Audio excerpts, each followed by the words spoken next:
The shepherd who defeated a giant.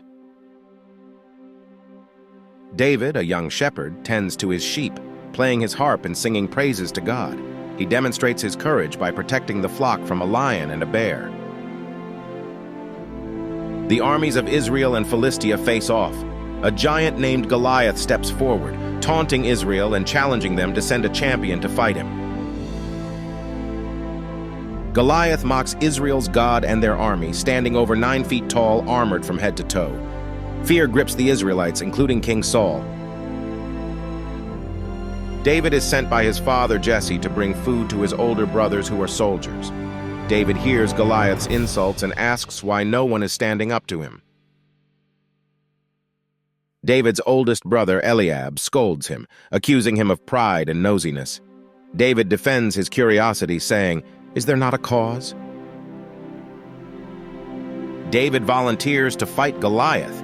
Saul doubts him, but David recounts how God helped him kill a lion and a bear while guarding his sheep. He declares his faith that God will help him defeat Goliath. Saul offers David his armor, but it's too big and heavy. David decides to face Goliath with only his sling, staff, and 5 smooth stones. David steps onto the battlefield unarmored, holding his sling. Goliath laughs and curses David, threatening to feed him to the birds. David boldly proclaims, "You come to me with a sword, spear, and javelin, but I come to you in the name of the Lord Almighty. The battle belongs to the Lord." As Goliath charges, David swings his sling and releases a stone. It strikes Goliath's forehead, sinking deep, and the giant collapses to the ground. David runs to Goliath, takes the giant's own sword, and kills him. The Philistines flee in fear, and the Israelites chase them, shouting in victory.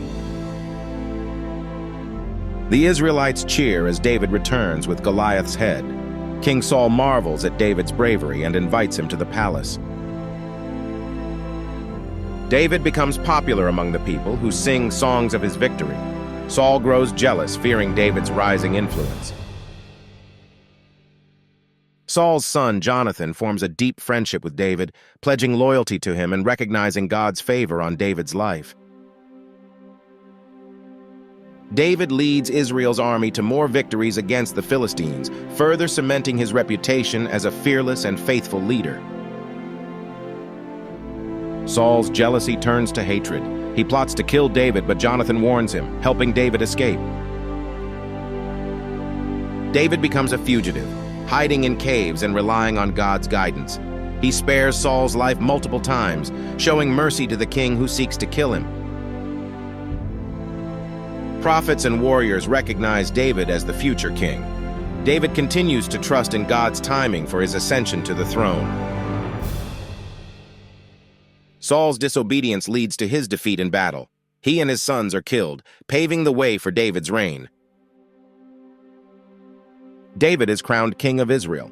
He dedicates his reign to serving God and uniting the nation, becoming known as a man after God's own heart.